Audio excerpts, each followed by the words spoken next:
ಈಗಾಗಲೇ ಹಾವೇರಿ ಜಿಲ್ಲೆ ಹಾನಗಲ್ ತಾಲೂಕಿನ ನಾವು ಇರುವಂಥ ಸ್ಥಳ ಅಲ್ಲಾಪುರ ಗ್ರಾಮ.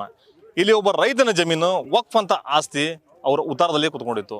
ಇದರಿಂದಾಗಿ ರಾಜ್ಯ ರೈತ ಸಂಘದ ರಾಜ್ಯಾಧ್ಯಕ್ಷರಾದಂಥ ಚಿನ್ನಪ್ಪ ಪೂಜಾರಿ ಅವರು ತಮ್ಮ ಸಂಘಟನೆಯ ಮುಖಾಂತರ ಆ ಹೊಲಕ್ಕೆ ಬಂದು ಆ ರೈತನಿಗೆ ಆ ಜಮೀನ ಕಬ್ಜಾವನ್ನು ನಾವು ಕೊಡಿಸ್ತೀವಿ, ಆ ರೈತನಿಗೆ ಬಿತ್ತನೆ ಬೀಜ ಮತ್ತು ಆ ಕೆಲಸ ಕಾರ್ಯಗಳನ್ನು ಏನು ಮಾಡಬೇಕು ಎಲ್ಲವನ್ನು ಕೂಡ ನಾವು ಅಲ್ಲಿ ಮಾಡ್ತೀವಿ ಅಂತ ಹೇಳ್ತಾರೆ. ನಮ್ಮ ಜೊತೆ ಈಗ ರಾಜ್ಯಾಧ್ಯಕ್ಷರಾದಂಥ ಚಿನ್ನಪ್ಪ ಪೂಜಾರಿ ಅವರು ಇದ್ದಾರೆ. ಅವ್ರನ್ನ ಮಾತಾಡ್ಸೋಣ. ಸರ್, ಈಗಾಗಲೇ ರೈತನ ಪರವಾಗಿ ಬಂದು ಆ ರೈತನಿಗೆ ನಾವು ಜಮೀನು ಕಬ್ಜಾ ಕೊಡಿಸ್ತೇವೆ ಅಂತೇನು ಹೇಳ್ತಿದ್ರಿ, ಆಮೇಲೆ ಸಂಬಂಧಪಟ್ಟ ಅಧಿಕಾರಿಗಳನ್ನು ಎಲ್ಲರನ್ನು ಸ್ಥಳಕ್ಕೆ ಕರೆಸಿದ್ರಿ, ಏನಾಯಿತು ಏನಿಲ್ಲ ಸ್ವಲ್ಪ ಸಂಪೂರ್ಣವಾಗಿ ವಿವರ ಹೇಳ್ರಿ ಸರ್. ಈಗ ಸುಮಾರು 50-60 ವರ್ಷದಿಂದ ಇವತ್ತೇನು ಮಕಾಶಿ ಕುಟುಂಬ, ಚೆನ್ನಪ್ಪ ಅವ್ರ ಕುಟುಂಬ ಇಲ್ಲಿ ಭೂಮಿ ಉಳದಿತ್ತು. ಅದು ಸುಮಾರು 11 ವರ್ಷದಿಂದ ಏನು ವಕಫ್ ಅಂತೇಳಿ ತಂದು ಸೇರಿಸಿ ಯಾವುದೋ ಒಂದು ಮಕಾಶಿ ಅಂತ ಟ್ರಸ್ಟ್ ಮಾಡಿ ಇವ್ರಿಗೆ ಮೋಸ ಮಾಡಿ ಅಧಿಕಾರಿಗಳ ಹಣ ತಿಂದು ಶಾಮೀಲಾಗ್ಯೋ ಪೊಲೀಸ್ ಇಲಾಖೆ 100 ಮಂದಿನ ಕರ್ಕೊಂಡು ಮೋಸ ಮಾಡಿ ಆ ಭೂಮಿ ಕಬ್ಜಾ ತೊಗೊಂಡಾರೋ.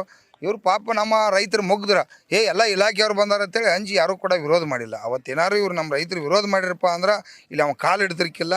ಈಗ ಅದಕ್ಕಾಗಿ ನಾವು ರೈತ ಸಂಘದವ್ರು ಇವತ್ತೆಲ್ಲ ಕೂಡ ಎಲ್ಲರೂ 100 ಇಡೀ ಹಲವಾರು ಜಿಲ್ಲೆ ಇಲ್ಲಿ ಎಲ್ಲ ಕೂಡಿದ್ದೀವಿ. ಇವತ್ತು ಯಾರೂ ಕೂಡ ಇಲ್ಲಿ ಬೆಳೆ ಮಾಡಬಾರ್ದು ಅಂತೇಳಿ ADC AC ಅವ್ರನ್ನ, ತಹಶೀಲ್ದಾರ, DSP ಎಲ್ಲ ಇಲಾಖೆಯವ್ರನ್ನ ಕರೆಸಿ ನಿರ್ಣಯ ಮಾಡಿದ್ದೀವಿ. ಯಾರೂ ಕೂಡ ಬೆಳೆ ಬೆಳೆಯಂಗಿಲ್ಲ. ಇದು ಬೆಳಗಾವಿ ವಕಫ್ ಕೋರ್ಟ್ನಾಗ ಐತಿ. ಅಲ್ಲಿ ಒಳ್ಳೆ ವಕೀಲನಿಟ್ಟು ನಾವು ಚಾಲೆಂಜ್ ಮಾಡಿ ಈ ರೈತರಿಗೆ ನ್ಯಾಯ ಕೊಡಿಸ್ಲಿಕ್ಕೆ ಕರ್ನಾಟಕ ರಾಜ್ಯ ರೈತ ಸಂಘ ಪ್ರಯತ್ನ ಮಾಡ್ತೈತಿ.